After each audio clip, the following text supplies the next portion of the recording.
This is Us Explained, Season 2, Episode 15, The Car. The Pearson family Wagoneer is just a car, until it isn't. This episode spans 2 decades, using the same vehicle as a through line.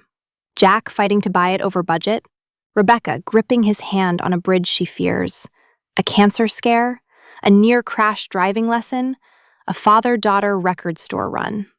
All of it leads to the 1998 aftermath of Jack's death. The funeral, the ashes, and Rebecca, alone at the wheel, driving through the bridge she always feared to reach the concert he'd already planned. This one is structured differently. No present-day storyline.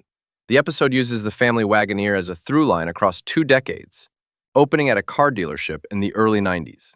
Jack brings the whole family along to guilt the salesman into a deal on something practical, and it half works. He ends up negotiating for the new Wagoneer the kids loved, which they absolutely cannot afford. What makes it is the private conversation Jack has with salesman Mel. He drops the act and says it plainly. He can see every scrape and stain that car will collect, and the one word he keeps landing on for what he wants for his family is simply, okay. Not happy, not successful, just that. Right, and the episode earns it, beat by beat. The bridge scene comes first.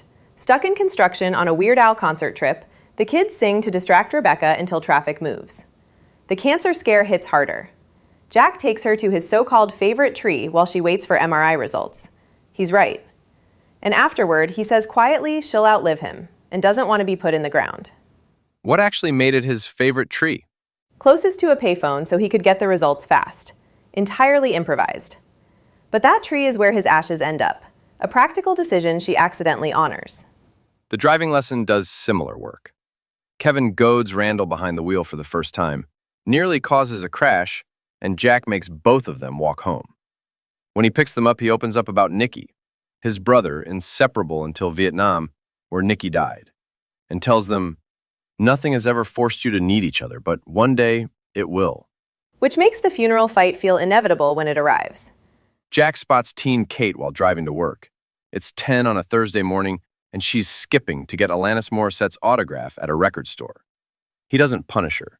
He drives her there. In the car, they go back and forth about Alanis versus Springsteen.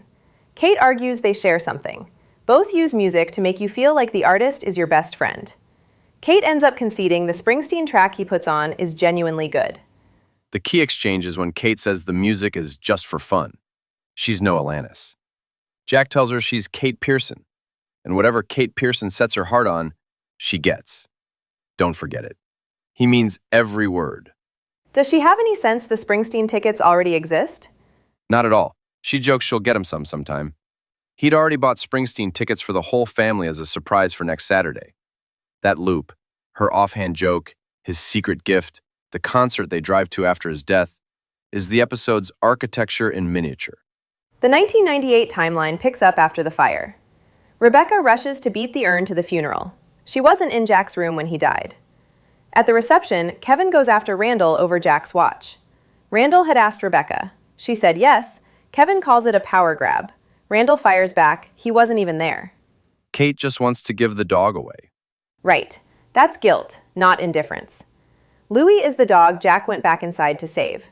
Kate called for him at the fire and has already drawn the line from that moment to her father's death. Rebecca doesn't argue. She just says, go ahead and ask around. Dr. K arrives late with his wife. He's the doctor who delivered the Pearson triplets. He tells Rebecca that Jack used to turn up at his hospital unannounced in the early years, scared, asking whether he could keep his family safe. A new father is the most fearful creature alive, he says, and Jack was no exception. That's the reframe Rebecca needed. She's been measuring herself against someone she thought was fearless. Dr. K is telling her Jack was frightened and committed anyway. And so has she been, since she walked out of his hospital with 3 babies.